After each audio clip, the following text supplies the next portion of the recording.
Krishna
Krishna Hare Hare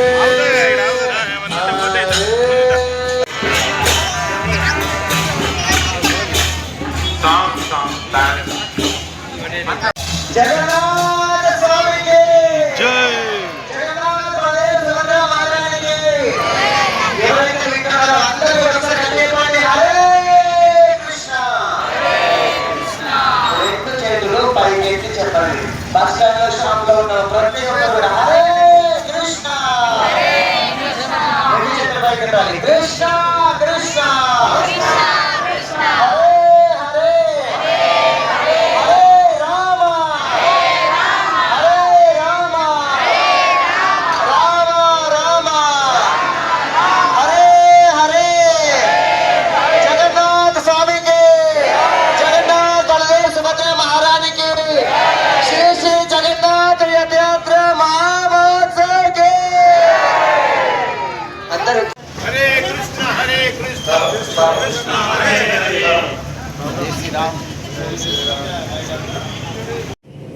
Jagannadh, జయ బలదేవ్, జయ Subhadra.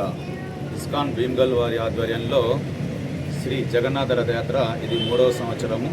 So ప్రతి సంవత్సరం ఇక్కడ మనము జగన్నాథ రథయాత్ర నిర్వహిస్తాము.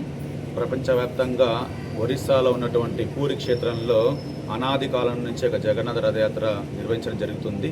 సో ఈ సంవత్సరము జూలై 16వ తేదీ జగన్నాథ్ పూరిలో లక్షల మంది హాజరవ్వడం జరిగింది. జగన్నాథ కృపను పొందడం జరిగింది. సో దీన్ని పురస్కరించుకొని ప్రపంచవ్యాప్తంగా ఇస్కాన్ సంస్థలు వారి వారి ప్రచార కేంద్రంలో, నగరంలో, పట్టణంలో, గ్రామంలో ఈ యొక్క రథయాత్ర నిర్వహిస్తున్నారు. సో ఈరోజు మనము ఆదివారం 19వ తేదీ జూలై రోజు మన బడా భీమ్గల్ నుంచి ఈ యొక్క రథయాత్ర ప్రారంభమవుతుంది 10 గంటల ప్రాంతంలో. కావున భీమ్గల్ పట్టణ ప్రజలందరూ ఈ యొక్క రథయాత్రలో పాల్గొని జగన్నాథుడి యొక్క విశేష కృపను పొందాల్సిన విజ్ఞప్తి. సో ఈ రథయాత్ర రూటు బడా భీమ్గల్ చౌరస్తా హనుమాన్ మందిర్ నుంచి మొదలవుతుంది. సో తర్వాత సుమంగళి చౌరస్తా, నరసింహస్వామి కమాన్, తర్వాత నందీశ్వర ఆలయము, వాసవిమాత ఆలయము, సో మరి మైసమ్మ ఆలయము, చాకలివాడ మార్కెట్ నుండి చివరకు ఇస్కాన్ ప్రచార కేంద్రంలో ఉన్నటువంటి ఆ యొక్క ప్రాంతంలో ఈ యొక్క రథయాత్ర ముగిస్తుంది. సో ఈ రథయాత్రలో చేయాల్సినటువంటి ముఖ్యమైన 3 కార్యాలు ఉన్నాయి. ఒకటి, రథం మీద ఉన్నటువంటి జగన్నాథుని దర్శించుకోవడము. రెండోది, జగన్నాథ్ యొక్క రథాన్ని లాగడము. మూడోది, జగన్నాథుడికి విశేషంగా అర్పించినటువంటి ప్రసాదాన్ని స్వీకరించడం. ఈ 3 కార్యాలు మన జీవితంలో ఎంతో ఉన్నతమైనటువంటి ఫలితాన్ని ఇస్తాయి. ఎందుకంటే జగత్తుకే నాథుడు జగన్నాథుడు. సో ఒక రోగి కనుక ఆయన లేవనటువంటి పరిస్థితి, వైద్యుడి దగ్గర వెళ్ళినటువంటి పరిస్థితుల్లో ఉన్నప్పుడు వైద్యుడే ఇంటికి వచ్చి ఆయన్ని ఆ రోగాన్ని నయం చేస్తాడు. అట్లే ఈ భౌతిక జగత్తులో కామ, క్రోధ, లోభ, మోహ, మదమాచల నుంచి కొట్టుమిట్టాడుతున్నటువంటి జీవుణ్ణి సో భగవంతుడి గర్భమందిరం నుంచి, గర్భగుడిలో నుంచి బయటికి వచ్చినటువంటి మూల విగ్రహాలు ఈ ప్రపంచంలో ఏవి లేవు, ఓన్లీ జగన్నాథుడు మాత్రమే. సో ఆయన వచ్చి ప్రతి భక్తునికి దర్శనం ఇవ్వడం జరుగుతుంది, కృపనివ్వడం జరుగుతుంది. అందుకే జగన్నాథుని యొక్క నేత్రాలు కూడా చాలా పెద్ద కనిపిస్తాయి. అంటే అందరినీ చూస్తాడు, కేవలం మనుషులనే కాదు, 84 లక్షల జీవరాశులను అందరినీ చూస్తాడు. చూసి వాళ్ళందరి సమస్యలు తీరుస్తాడు, కృపనిస్తాడు. సో ఇదే జగన్నాథుడి యొక్క రథయాత్ర విశేషము. సో రథాన్ని లాగడం అంటే జగన్నాథుని యొక్క ప్రేమను, ఆయన కృపను మన హృదయంలోకి తీసుకెళ్ళడం అనేది, హృదయంలోకి ఆహ్వానించడం అనేది. జగన్నాథుడి ప్రసాదం అంటే సో ప్రపంచవ్యాప్తంగా ఈ యొక్క ప్రసాదము చాలా విశిష్టమైంది. సో ఈ ప్రసాదానికి ఎంగిల్ అనేది లేదు. జగన్నాథ్పూర్లో చూస్తే కూడా ఆనంద్ బజార్లో ప్రతి నిత్యము జగన్నాథుడికి 56 రకాల నైవేద్యాలు పెడుతుంటారు. సో ఈరోజు కూడా ఇక్కడ మన భీమ్గల్ పట్టణంలో ప్రతి భక్తునికి, ఈ యొక్క రథయాత్రలో పాల్గొన్న భక్తుడికి జగన్నాథుడి యొక్క విశేష కృప ప్రసాద రూపంలో అందించబోతున్నాము. మరి ఈ యొక్క కార్యక్రమంలో సో ప్రముఖులు మరియు భీమ్గల్ యోగా సంబంధించినటువంటి సంస్థ వాళ్ళందరూ కూడా ఈ యొక్క రథయాత్రలో సహకరిస్తున్నారు. సో వారికి, మిగతా సంస్థలందరికీ ఆహ్వానము. సో ఇస్కాన్ భీమ్గల్ నుంచి మీ అందరికీ విశేష ధన్యవాదాలు. హరే కృష్ణ.